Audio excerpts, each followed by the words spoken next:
Olá, tudo bem? Eu sou a Nilsara. E você percebeu que a gente começou esse podcast de forma diferente, né? Vocês que estão acostumados a ver os nossos intérpretes de Libras nesse cantinho aqui, pois é, hoje eles vão estar na nossa bancada, no nosso podcast Diálogos de Justiça, para falar de datas muito importantes que foram celebradas em setembro. E eu vou falar aqui para vocês quais são. O Dia da Luta da Pessoa com Deficiência, o Dia Internacional das Línguas de Sinais, o Dia Nacional do Surdo e o Dia Internacional do Tradutor e Intérprete.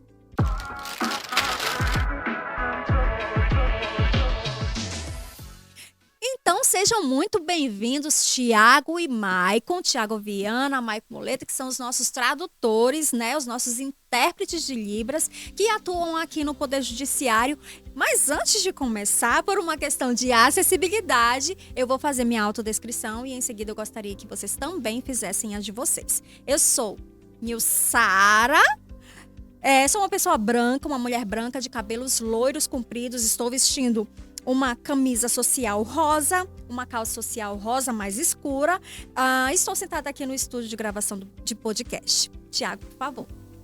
Primeiro, queria agradecer, começando em sinalização. Vou fazer a minha audiodescrição.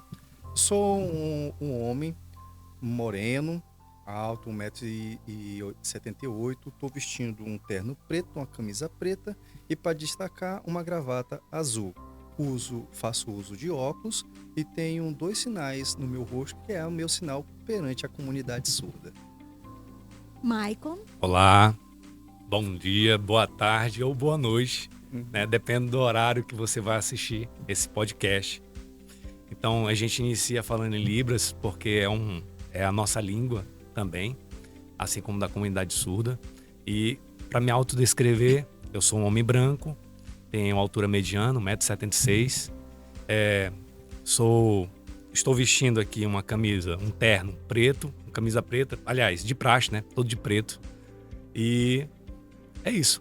É um prazer estar aqui nesse podcast. Esse podcast, para mim, é muito importante porque nós vamos esclarecer muitas questões sobre a Libras, a surdez, a comunidade surda e também sobre a tradução e interpretação. Que prazer, é uma honra receber vocês aqui para falar dessa temática, né? Eu tenho uma pessoa na família com deficiência auditiva, minha mãe faz uso de aparelho auditivo, e aí eu queria até mais para frente um pouquinho que vocês explicassem, né, a diferença da pessoa surda e da pessoa com deficiência auditiva. Mas antes disso, eu gostaria que vocês falassem um pouquinho da trajetória, o que motivou vocês a ingressarem, né, a atuar, né, como intérprete de Libras, uma profissão tão bonita, né, que promove a acessibilidade. Perfeito, vou começar, né? Eu sei que é uma história um pouco longa, mas vou tentar resumir, né, de forma bem clara, por etapas, né? Na primeira etapa, eu tive contato com a Libras quando eu tinha 12 anos, na escola. Por questões de brincadeira entre amigos, eu mais uma amiga minha, a gente se comunicava em Libras. Sendo ouvinte, a gente se comunicava em Libras.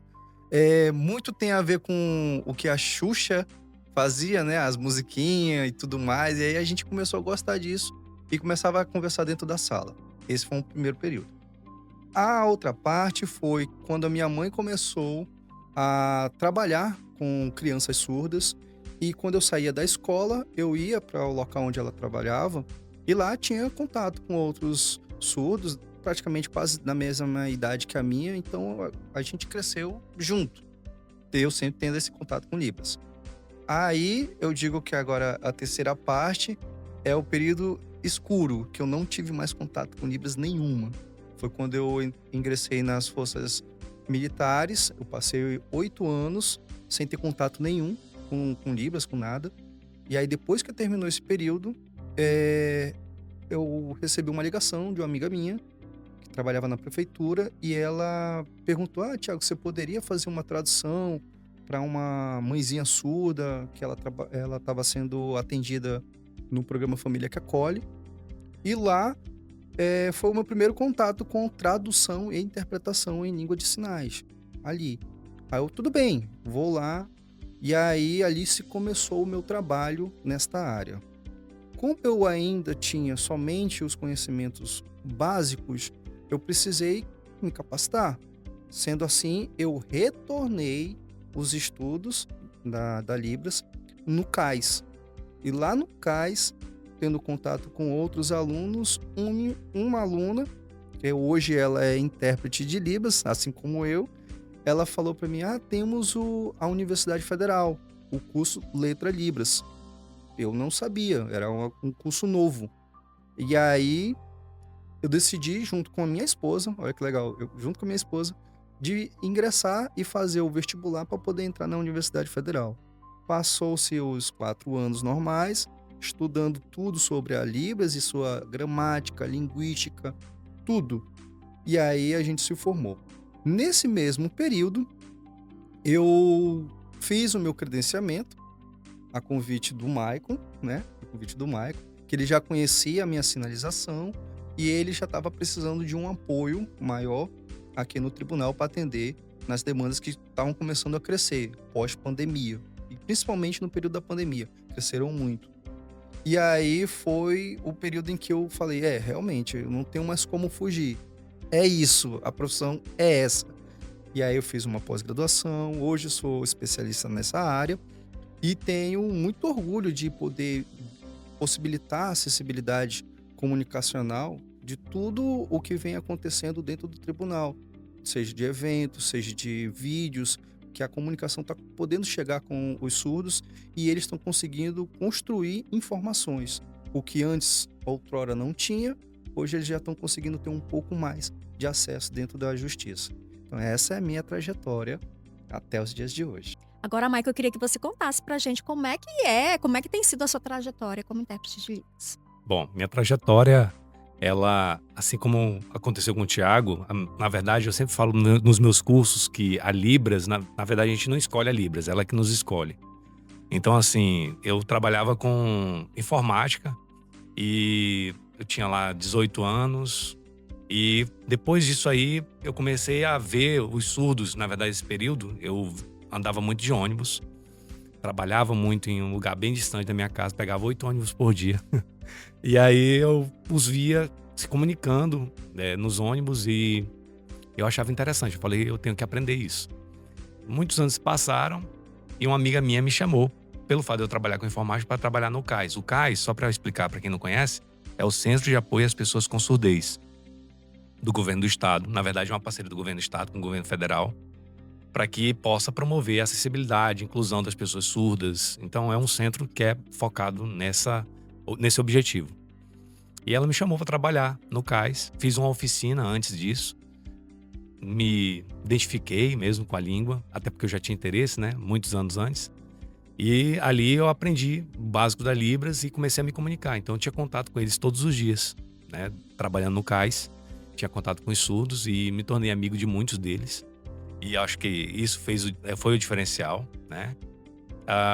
E aí a gente foi aprendendo dentro do CAIS e eu fiz milhares de cursos. Eu sempre falo assim, quantos cursos você fez? O pessoal me pergunta. Eu acho que eu fiz milhares. Porque todo curso que era ministrado, eu estava na mídia. Eu era o media maker. E então, assim, a gente trabalhava muito com essa questão. E aí eu fui me especializando também, estudando. Cursos de formação de intérpretes, eu fiz alguns. E aqui naquela época, vamos colocar aí 2005, 2006, não tinha muitos recursos aqui. Então, quando surgia um curso, a gente abraçava com uma garra enorme, porque a Libras tinha sido aprovada enquanto língua da comunidade surda em 2002, ou seja, estava muito recente. Se a gente falar enquanto língua, a partir da aprovação dela, ela é uma língua muito nova, muito jovem. Então, assim, qualquer formação que tinha eu fazia. E logo eu me destaquei, no caso, na língua de sinais, e passei no concurso da Universidade Estadual. Trabalhei na Universidade Estadual, até hoje trabalho lá também. Sou professor da Universidade Estadual. E eu fui aprendendo cada vez mais a língua de sinais no contato com os surdos. Na verdade, eu sempre falo para os meus alunos, o curso ele é um momento só. Mas o aprendizado ele só acontece depois que você tem um contato com o surdo. Esse contato é fundamental para que você evolua na língua. porque você aprende o jeito de falar a língua. A gente tem um jeito meio mecânico. Quando a gente vai aprendendo um curso, qualquer curso de inglês, espanhol, você vai percebendo que você fica mecânico, né? Então, assim, logo depois eu também tinha esse apagão, acho que de uns 8 anos. Assim, apagão no sentido de ser intérprete. Todos nós passamos, acho que por isso, esse apagão de não trabalhar na área por causa de dificuldades mesmo. Na época, tinha poucos espaços de atuação. E em 2018 fui convidado para trabalhar no Tribunal de Justiça. Foi o primeiro intérprete do Tribunal de Justiça. E para mim é uma honra, né, ter sido o primeiro intérprete aqui. E logo depois, quando as demandas foram aumentando, eu convidei o Thiago. Fiz especialização na área, também em tradução. Fiz um exame de proficiência nacional, ProLibras. Então a gente participou de bancas, né, também para ser avaliado. Então eu fui avaliado tanto no meu concurso quanto nessa banca, no ProLibras. E assim, todo tempo a gente é avaliado pela própria comunidade. Na verdade, os nossos principais avaliadores são os outros intérpretes, que são muito críticos e tudo bem, né? A gente precisa realmente que a profissão seja avaliada e seja dito se esse profissional tem a capacidade, inclusive vamos falar um pouco mais sobre isso, ou não. E isso é muito bom, né, para a profissão. Então, hoje estou aqui, né, trabalhando como professor também na Escola Judicial do Estado de Roraima. E sou tradutor intérprete do Tribunal de Justiça desde 2018 e para mim é uma trajetória assim que é uma honra. E outra, para mim é o ápice da minha carreira enquanto profissional, né? Então, é isso. Maravilha. Muito obrigada por vocês compartilharem aí um pouco da trajetória de vocês. Realmente é uma trajetória muito bonita. E falando de Tribunal de Justiça, né? Vocês são, né, credenciados, nossos tradutores, né? Intérpretes de Libras. E aí eu queria que vocês falassem em que momento a atuação de vocês é indispensável. Como é que é desenvolvido esse trabalho? Bem, o nosso trabalho, ele é desenvolvido, a gente começou tentando encontrar espaço dentro de uma jornada de trabalho, que é no contexto jurídico, onde todo mundo tem um contato ali com as questões de direitos, deveres, julgamentos, audiências, sessões e tudo mais. A gente foi desenvolvendo isso. Como o Maicon mencionou, a trajetória dele começou em 2018, a minha começou em 2019. E dentro do tribunal tudo era novo. A pandemia também, ela estimulou essa inovação dentro. Lembro-me muito bem que o Marcelo, na época, ele trabalhava na EJU. E junto com a Verusca, eles dois começaram a desenvolver lives. Aí, como a live também precisava trazer a acessibilidade, eu e o Michael, a gente começou a fazer a tradução e interpretação desses conteúdos que eram criados dentro da EJU. Esse foi o primeiro passo. Passando adiante, a gente verificou que em alguns momentos, não são todos, mas em alguns momentos, nós fomos chamados para interpretar audiência de conciliação, aonde estava presente um surdo. E aí eram chamados intérpretes para fazer a mediação naquela comunicação entre o juiz, advogado, as partes envolvidas. Passando nisso, começou-se a trabalhar com o foco na informação. Aí entra o NUCRE com a parte de entender essa evolução da acessibilidade comunicacional. Tanto que vale destacar que desde 2019 até os dias atuais, o Tribunal de Justiça é referência em acessibilidade. Por conta de quê? Por conta de toda a dedicação, o empenho, o zelo, o cuidado que eu e o Michael temos em dar essa informação com qualidade, entendeu? Eu lembro de um fato que aconteceu na EJU, já tinha mudado a gestão e estava eu, o Michael, o Diego, o Kennedy e a Lohane. A gente estava reunido tudinho e aí foi quando a gente teve o primeiro contato com o CNJ, através da EIFAM. E lá eles ficaram assim meio que admirados como Roraima, um estado pequeno, conseguia dar uma qualidade de excelência altíssima comparado com os outros tribunais. E isso, para mim, particularmente, isso foi assim, como o Michael mencionou, o ápice da carreira. Eu falei, nossa, aonde Deus possibilitou chegar. E aí, de lá para cá, a gente vem sempre trabalhando nessa questão de dar a informação. Sabemos que é muito difícil o contexto jurídico devido às questões dos termos técnicos. E, recentemente, o CNJ criou uma resolução para fazer essa adaptação, deixar um pouco o juridiquês de lado e entrar na linguagem simples para poder a pessoa, o cidadão ter o acesso à informação. Muitas das vezes, um surdo não consegue compreender o que é uma jurisprudência, o que é uma sentença, o que é uma audiência. Então, essas palavras elas foram se adaptando. Vale destacar um último trabalho que nós fizemos aqui no Núcleo, que foi, em parceria com toda a equipe, a questão de traduzir alguns termos muito técnicos de forma mais simples, para que o surdo que precise do serviço jurídico, ele possa compreender o que ele tá participando, seja numa audiência de custódia, seja numa audiência de instrução, aonde ele precisar ser atendido. E aí, outra coisa que veio também recentemente, trazendo inovação, o trabalho com uma outra língua de sinais. Acredito que a gente vai poder falar melhor a respeito dessa desmistificação de que só existe uma língua de sinais. Não, existe várias. E no nosso contexto, que é um contexto fronteiriço, aí é muito mais rico. E aí eu vou deixar o spoiler para depois eu poder comentar mais sobre isso. Dando seguimento ao que você falou de umas questões bem interessantes e eu me recordo de algumas situações que a gente teve a oportunidade de presenciar, como, por exemplo, aqui esteve presente o seu Carlos Natrotti, que ele compartilhou conosco num quadro que a gente tem aqui no Núcleo, que é Na Voz de Quem Vive, todas as dificuldades e desafios, e algo chamou a atenção, e aí falando realmente desse aumento de demanda no judiciário para tentar, justamente nas audiências, se fazer presente para que uma pessoa surda possa, né, ser compreendida e possa ter voz também. E ele relatou naquela situação que naquela época, que faz muitos anos, ainda não tinha, né, esse trabalho desenvolvido com o auxílio do intérprete de Libras. Ele aconteceu um acidente de trânsito com ele, e naquele momento, por não ter um intérprete de Libras, ele não teve voz.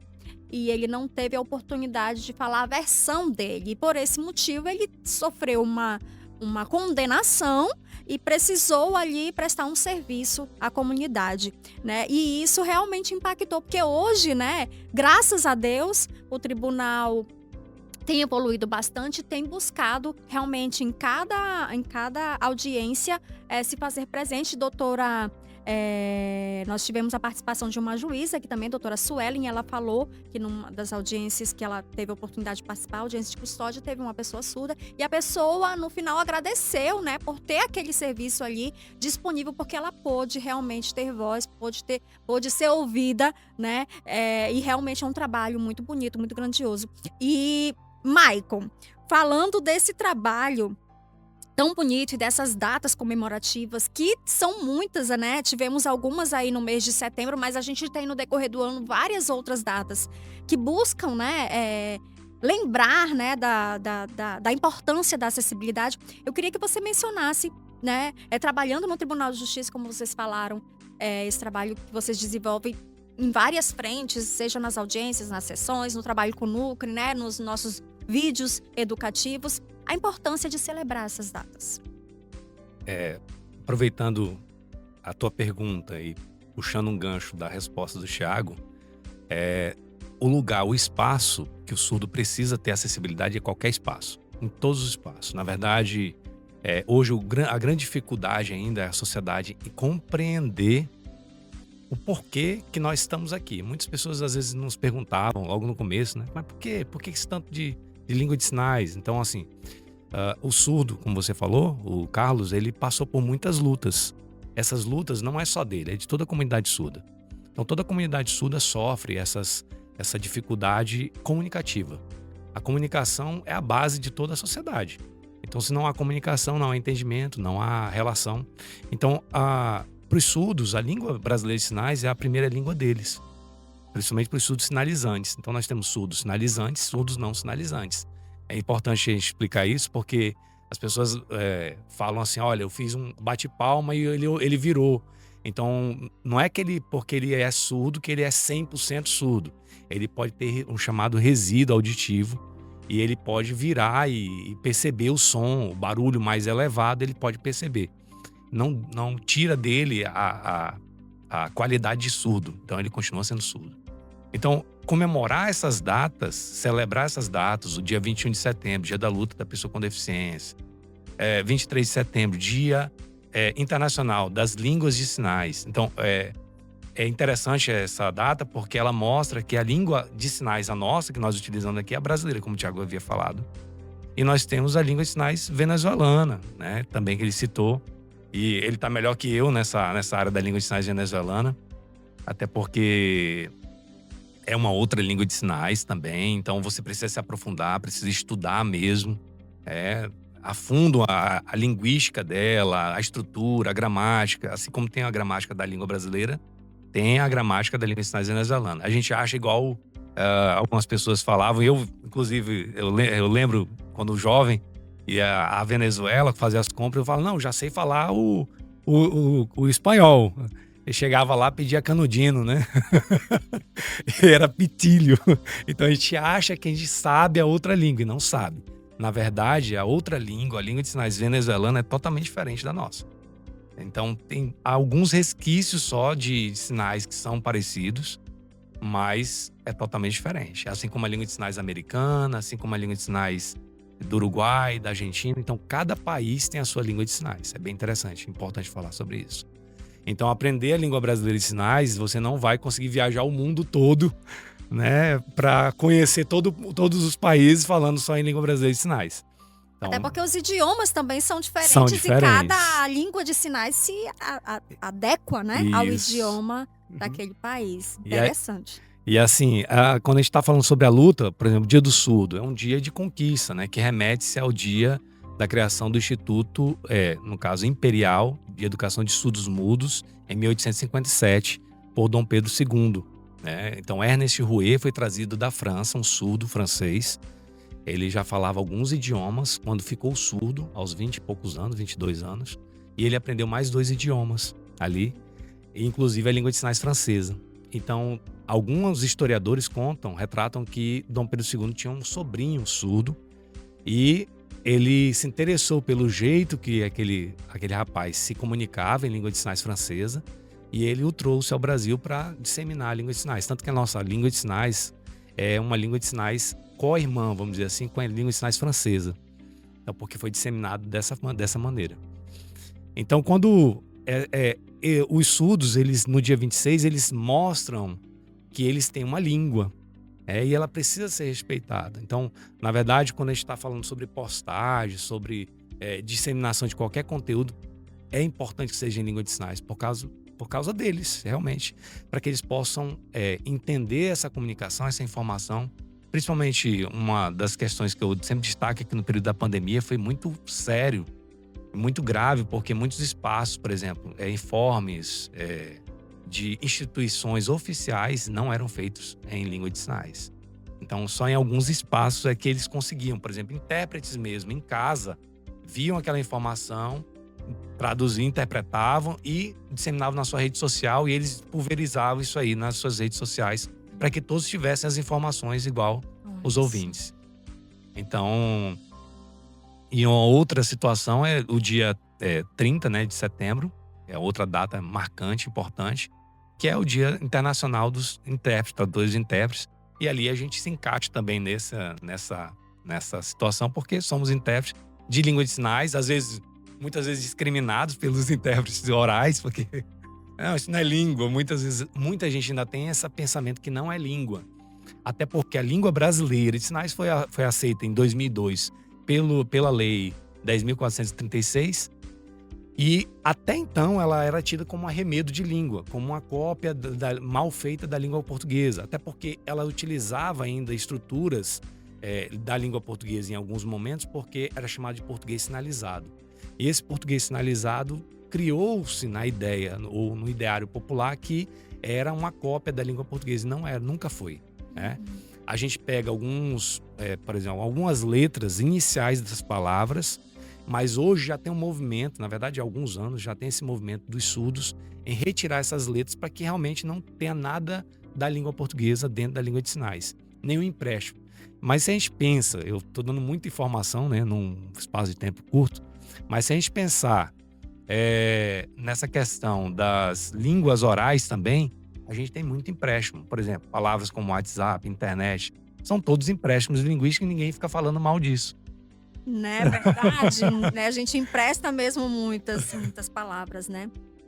E falando do trabalho desenvolvido dentro do Tribunal de Justiça, é importante termos os intérpretes, né, presentes nesses ambientes, como você falou, mas também é muito importante que nós tenhamos os nossos servidores, os nossos profissionais também qualificados para realizar aquele atendimento. Explica um pouquinho para a gente como é que tem sido essa capacitação dos nossos servidores aqui dentro na língua brasileira de sinais. Então, aí eu continuo falando, porque essa parte da capacitação geralmente sou eu que faço aqui na escola judicial. Inclusive, desde 2019, a gente já começou cursos aqui no Tribunal de Justiça.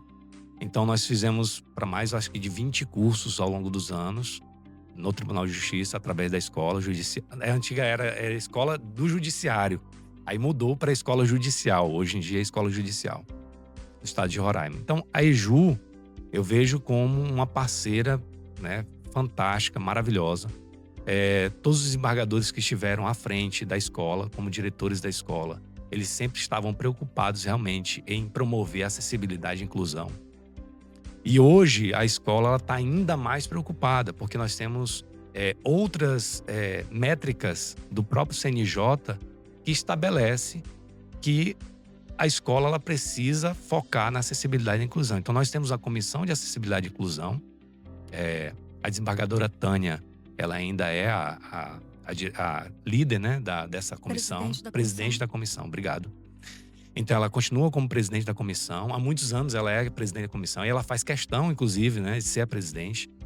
E ela sempre preocupada. E agora, como diretora da escola, ela está colocando nesses espaços cursos mais focados para o atendimento ao público.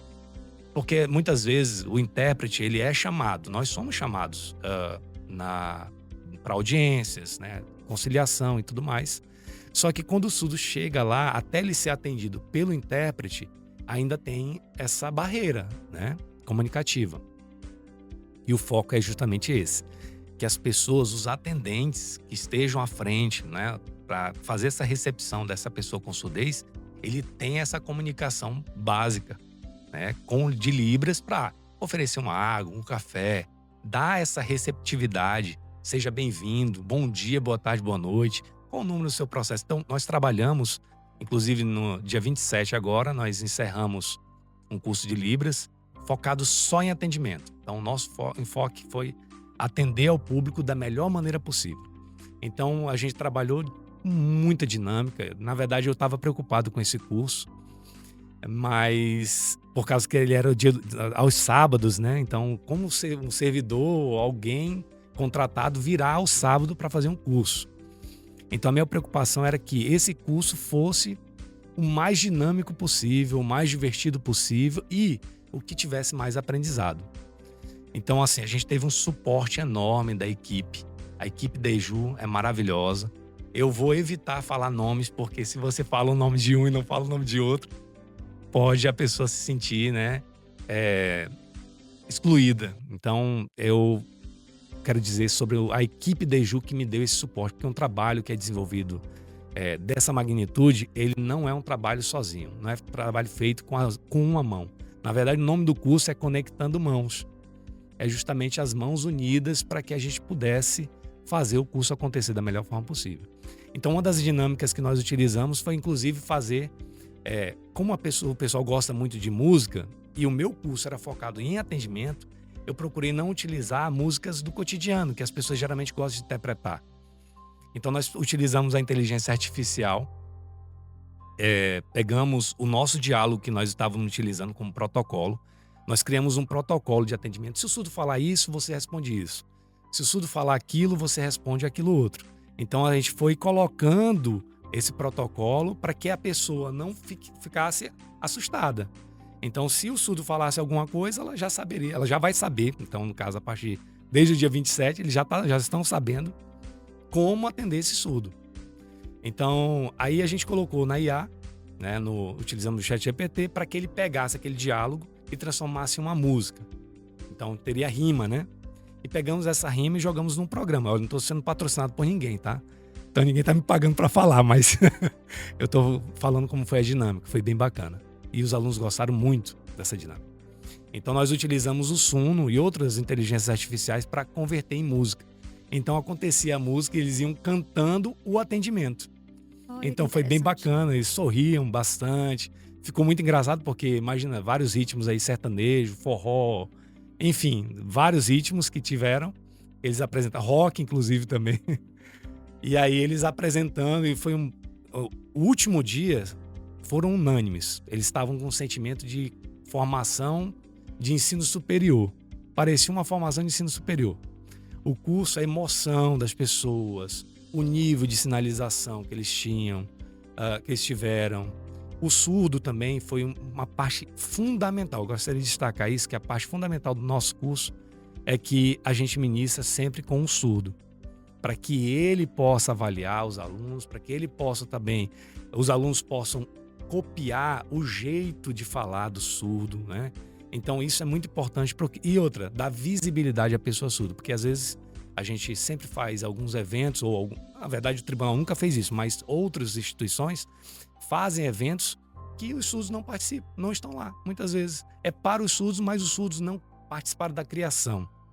E aqui, fazendo destaque sobre essa questão, aqui sempre houve participação dos surdos. Depois eu vou deixar para o Thiago falar sobre a criação dos sinais no CMC, que nós fizemos também um projeto muito bonito, muito bacana, do Tribunal de Justiça, que foi encabeçado por nós. Então, assim, o que eu acho mais legal do Tribunal de Justiça é: existem os líderes, existem os presidentes das comissões, todas as pessoas, mas o especialista, ele é valorizado. Então, a pessoa que conhece sobre aquela determinada área, ela é colocada para fazer, para encabeçar o projeto, para organizar o projeto, idealizar, inclusive, todos os passo a passo do projeto.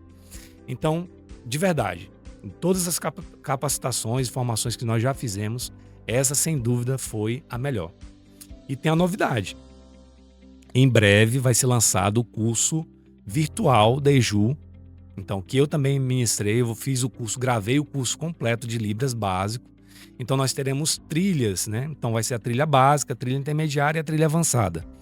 Então, essa primeira trilha é uma trilha básica de Libras, para você aprender o básico mesmo. Comunicação básica, um oi, tudo bem, cumprimentos básicos. Então, vai ser essa trilha inicial.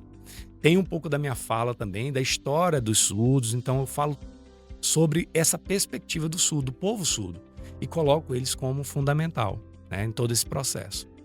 Infelizmente, a gente não teve como colocar uma pessoa com surdez para estar comigo nessa da trilha. Mas a gente está inserindo na segunda etapa, a gente vai inserir comunicação, os textos comunicados com uma pessoa surda. Então está bem idealizado nesse sentido. Então, assim, o tribunal ele é muito preocupado com isso, focado nessas questões da inclusão e da acessibilidade, e ele realmente está desenvolvendo. Então, hoje, o surdo pode chegar em qualquer prédio do Tribunal de Justiça. Inclusive, eles aprenderam os sinais dos prédios que nós criamos. Que, na verdade, não nós dois, mas os surdos criaram conosco, né? Então, eles vão fazer em todos os tribunais o atendimento inicial, vai servir uma água, um café, vai oferecer. Ele vai saber oferecer, né? Desde uma água, um café, até indicar espaços, banheiro. Então, tudo foi ensinado durante esse curso. Foi muito legal, muito bacana. Muito obrigado. Inclusive, eu gostaria de agradecer a EJU e a todos da equipe que fizeram fazer acontecer esse curso de verdade. Que maravilha, que notícia maravilhosa, hein? E, Thiago, voltando ao que a gente estava conversando lá nos bastidores, e eu, tendo uma pessoa na família com deficiência auditiva, né, que faz uso de aparelho, que é uma questão que veio de família. Eu lembro quando eu era criança, minha avó também surda, a gente se comunicava com ela e ela conseguia fazer a leitura labial, né? Não tinha libras, mas ela conseguia ali compreender, porque ela perdeu a audição dela ainda criança, mas ela teve a oportunidade de se comunicar antes, né? Então, explica pra gente qual é a diferença do deficiente auditivo para a pessoa surda. Tem diferença? Me explica. Perfeito, eu fico até feliz pela pergunta, que essa é uma pergunta que às vezes as pessoas confundem, né? E aí é bom com a informação a gente poder desmistificar esse mito, vamos dizer, é um mito. A pessoa surda que tem a identidade surda, o que é a identidade surda? Ela se aceitar no sentido de eu faço parte de uma comunidade em que eu tenho língua, em que eu tenho cultura, em que eu tenho pessoas que se comunicam através dessas duas formas. E o surdo, muitas das vezes, ou ele é nasceu com algum problema físico na parte do ouvido, certo? Ou ele veio com uma surdez adquirida, que no caso uma meningite, uma febre alta, alguma doença que afetou a parte do tímpano e aí prejudicou a audição e aí é considerado como surdez profunda. Temos 3 características: surdez leve, moderada e profunda. Esses 3, com relação ao diagnóstico e tudo mais, ela não tem como reverter. Alguns utilizam da forma do implante coclear, uso de aparelhos auditivos, mas são pouco eficazes. E aí sim eles têm contato com o quê? Com a comunidade surda através da Libras. Então eles começam ali a ter contato com Libras. Ok. O DA, que é conhecido como a gente fala, né? DA, deficiente auditivo. Pode ser qualquer pessoa. Eu posso ter usado o cotonete e acabei prejudicando o meu tímpano. Eu tomei um banho numa piscina e entrou água no ouvido, ou até mesmo no chuveiro e entrou água no ouvido e acabou prejudicando a minha audição. A questão hereditária, questão de idade, acaba perdendo a audição de algum do lado. E isso daí, essa é a diferença. Por quê? Quem é DA não se considera surdo por conta da língua, pois ele fala, ele escreve, ele se comunica. A questão dele é uma questão pontual. O surdo não, o surdo ele se comunica com a Libras, ele entende a sua condição física, a sua deficiência, ele entende isso. Então tem essa divisão. Mas, em se falando de comunidade surda, a comunidade surda ela abrange todas as pessoas. Eles não excluem, eles abrangem todas as pessoas. Seja DA, seja o ouvinte, que é no nosso caso que somos intérpretes, que a gente utiliza da Libras para gerar a comunicação. Tem os codas, que são filhos de pessoas surdas, seja pai e mãe surdos, eles são chamados de codas. Tem os familiares, tem também os professores, entendeu? Tem os sodas, que são os cônjuges, né? Doda, soda e coda, são essas 3 nomenclaturas. São nomenclaturas oriundas dos Estados Unidos, através da ASL, que a gente traz para o Brasil e eles aceitam de uma forma bem tranquila. Então, tem essas características bem marcantes dentro da comunidade surda. E que muitas das vezes essa informação, por isso que eu agradeço pela oportunidade de poder esclarecer, essas informações ficam dentro dela. Ela não chega na sociedade. E a sociedade não tem esse conhecimento que eu estou passando agora. Eu só pude ter conhecimento desses fatos que acontecem dentro da comunidade surda através de bibliografias que eu li, através do contato que eu tive com a comunidade surda, de relato com eles, de conversa com eles. Trago um exemplo de um caso de uma senhora, o nome dela é Ana, eu não sei se ela ainda vai ver esse podcast, mas ela acabou perdendo a audição e a fala. Então a família estava muito preocupada, porque com o passar do tempo realmente ela não ia ouvir mais, ela não ia falar mais. E como é que ela ia se comunicar? E aí tem a questão da Libras tardia para pessoas idosas. E aí é uma outra forma de ensino, é uma outra forma de aprendizagem, é um tempo diferente. É diferente de uma criança, entendeu? Uma criança pega com mais rapidez, o cérebro está em um bom desenvolvimento. Então tem toda essa diferença. Agora, uma pessoa que DA, que perdeu a audição dos dois lados, ela muitas das vezes ela é orientada a utilizar o aparelho. Vai resolver? Vai. Mas aí a própria sociedade tem não vou dizer um preconceito, mas um estigma com relação a isso. E acaba meio que confundindo as coisas. Vale o adendo a respeito de uma fala corriqueira dentro da comunidade surda, mas que é uma atitude capacitista, que é falar que o surdo, ele é surdo-mudo ou mudo. Isso é muito comum a gente ver. Não porque a pessoa fala por uma questão de pejorativa, não, é por falta do conhecimento, né? E aí, por que eu digo isso? O surdo, ele fala. Mas eu vejo o surdo e ele não emite nenhum som. Não, ele emite. Só que para ele não tem um sentido. Por que eu vou falar se eu não escuto? Outra, a questão do trabalho com aquele sujeito desde a base educacional, com profissionais qualificados, fonoaudiólogos, intérpretes, professores bilíngues, uma escola inclusiva, todo um aparato que vai possibilitar ele poder falar. Então, não é uma coisa, uma mágica. Eu vou chegar e vou pedir para o surdo falar, ele vai falar, não, não vai. E assim, o surdo, ele vem ainda nos dias de hoje sofrendo esses estigmas por conta da sociedade. Acredito que com a evolução de legislações, hoje o surdo ele vai ter um acesso melhor à informação, à educação, à possibilidade de se expressar, ou seja falado, ou seja sinalizado, entendeu? Porque não é uma regra, não é uma fórmula de bolo, já vem tudo prontinho, não. É um desenvolvimento com o passar dos anos. Sabe o que é legal aqui desse podcast? Que cada entrevista que a gente faz, a gente aprende muita coisa, né? São várias áreas, são várias frentes de atuação e a gente fica muito feliz de ter a oportunidade de receber vocês aqui para trazer informações tão ricas para a gente aprender junto e né, compartilhar também a informação.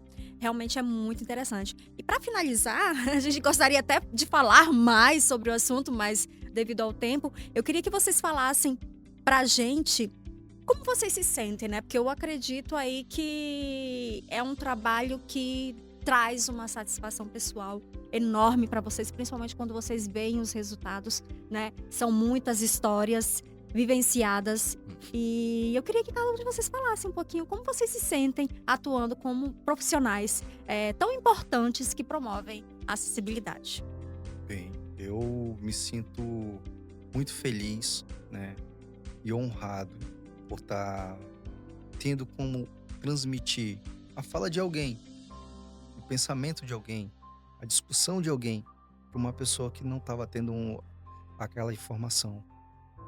Eu me vejo como uma ponte que liga dois pontos e que sem essa ponte é impossível algo acontecer. Eu fico muito feliz de ter um apoio. Na minha profissão, na minha carreira profissional, sempre tive o apoio da minha esposa. Ela é intérprete de Libras. Ela recentemente vai compor a equipe de intérpretes aqui do tribunal. Então, assim, um é desenvolvendo junto com o outro. Acredito que o nosso papel dentro da sociedade, ele é fundamental. Por quê? Porque as pessoas precisam conhecer o sujeito surdo. Conheço várias histórias maravilhosas que a gente poderia sentar horas e horas aqui falando sobre histórias maravilhosas de pessoas de sucesso, pessoas que só precisam de uma oportunidade. E essa oportunidade, muitas das vezes, ela está barreirada por conta da comunicação. A pessoa não conseguir desenvolver o seu melhor do potencial só por conta de uma comunicação. E assim, eu ver uma pessoa surda conseguindo entrar numa faculdade, se formar, poder ir nos locais, compreender e ser compreendida. Isso para mim é um satisfatório de um tamanho que emociona. Às vezes quando eu saio por aí e começo a falar sobre isso, eu até seguro um pouco, porque o pessoal me chama de chorão. Mas eu seguro, porque a emoção é muito grande de eu estar fazendo algo para a sociedade, o meu social, eu poder estar ajudando alguém e ver o sorriso no rosto daquela pessoa e ela chegar para mim e fazer isso aqui, ó. Sei que muitos não vão entender, mas o fato de agradecer, nossa, para mim é fantástico, é emocionante, é algo que eu me sinto muito feliz, de verdade, muito feliz, muito grato. E a gente também fica muito feliz. E também a gente fica emocionado de ver seu relato. Realmente, ter esse depoimento nos deixa emocionados também, Michael. De verdade, assim. Hoje nós estamos aqui porque... Primeiro, porque Deus nos permitiu estar aqui. Primeiro, eu sempre coloco... Eu sou cristão, então... A nossa vida cristã, ela nos mostra que em muitos caminhos, na verdade, todos os nossos caminhos são guiados por Deus. Então, hoje, estar aqui no tribunal, fazendo o nosso trabalho, não só aqui, porque assim, o nosso trabalho não é só do que as pessoas veem, é trabalho de bastidores. Os bastidores é atendendo surdos, muitas vezes sem remuneração, muitas vezes porque a sociedade ainda precisa compreender que é um direito dele. A comunicação é um direito do surdo. Nós temos inúmeras legislações. Nós temos a Lei 10.436, nós temos o Decreto 5.626, nós temos, que é um decreto de regulamentação para empresas concessionárias, poder público, para que possa disponibilizar tradutores intérpretes em espaços para atendimento ao surdo. Então, todas essas legislações, nós temos também a 12.319, temos agora, que é a lei do tradutor-intérprete, que regulamenta a profissão, que foi, vamos dizer assim, reescrita ou reestruturada pela lei de 2023, que é a 14.704. Obrigado, Thiago. Então, nós temos inúmeras legislações que garantem o direito do surdo de comunicar. O problema é que hoje nós ainda estamos lutando para que esses espaços, na verdade, todos os espaços tenham essa comunicação. Por exemplo, o surdo precisa alugar um filme. Antigamente era muito isso. Hoje é um hospital, hoje é uma delegacia ainda. Hoje ainda falta em todos esses espaços o profissional. Mas não é por falta de profissional. Nós temos profissionais.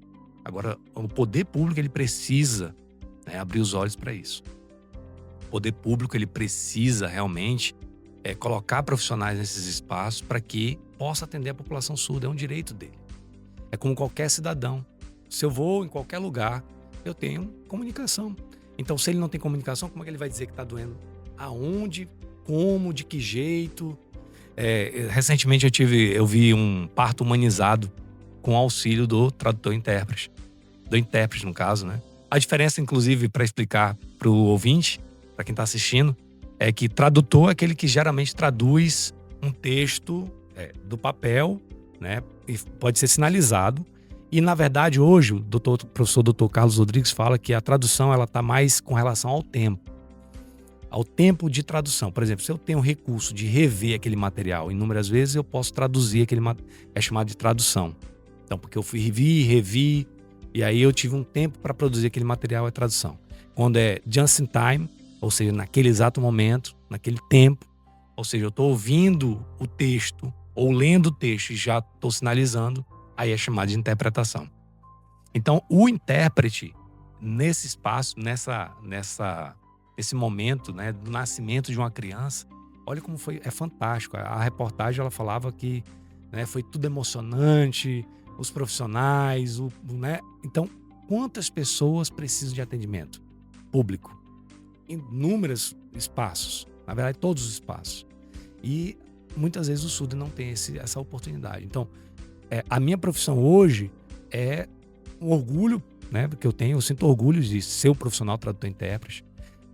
Antes ainda era visto como algo, como é que uma pessoa vai fazer esse tipo de trabalho? Isso é um trabalho básico. E eu sempre tive orgulho da profissão, porque eu realmente estou levando comunicação às pessoas. Estou oportunizando. Então, a gente trabalha como tradutor-intérprete em vários espaços.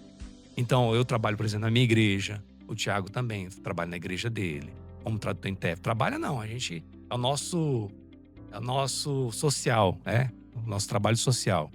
E nesses outros espaços também onde há essa necessidade. Então, para finalizar, eu gostaria de verdade agradecer aqui a equipe, né, do Núcleo, a equipe da EJU. Eu gostaria de agradecer ao Tribunal de Justiça, na pessoa do desembargador Leonardo Cupelo. Eu gostaria de dizer que o desembargador Leonardo, em todas as falas que ele faz, em qualquer lugar, seja representando representando o Tribunal de Justiça, ele sempre destaca a importância do tradutor-intérprete. Isso para mim é fantástico. Fala nominalmente, ele honra nominalmente cada pessoa. Isso para mim é de uma ética, de uma eloquência e de um trabalho assim maravilhoso, porque destaca a importância de cada pessoa, né? Porque todos nós aqui estamos contribuindo para um trabalho, ou seja, para o trabalho evoluir, para o trabalho ser desenvolvido. Então, eu gostaria de agradecê-lo, né? Nominalmente também, desembargador Leonardo, por seu destaque, né, das nossas pessoas enquanto profissionais que atuam aqui também no tribunal. Então, para mim, é uma honra mais uma vez estar aqui. Eu agradeço pela oportunidade, pela abertura. Quem sabe a gente virá uma outra oportunidade, né, para realmente explicar outros detalhes da profissão. Por exemplo, como é que a gente dá feedback, como é que a gente atua em dupla, por que a gente atua em dupla. Então, são dúvidas que as pessoas têm, e principalmente quando vai nos contratar, ela quer contratar a gente para trabalhar por 4 horas. Então, um só por 4 horas, e aí não dá. Realmente, é um trabalho realmente que precisa de ser dividido, né? Olha, eu queria mais uma vez agradecer. Eu confesso que eu ficaria mais tempo conversando com vocês, porque o assunto está muito bom. E com certeza vamos convidá-los para vir em outro momento explicar outros detalhes da profissão de vocês. Agradeço mais uma vez e a gente finaliza convidando você que nos acompanhou até aqui a assistir essa edição incrível no nosso canal do YouTube. Acompanhe também nossas redes sociais. E fique por dentro de tudo o que acontece no Poder Judiciário. Eu te encontro no próximo episódio. Até lá!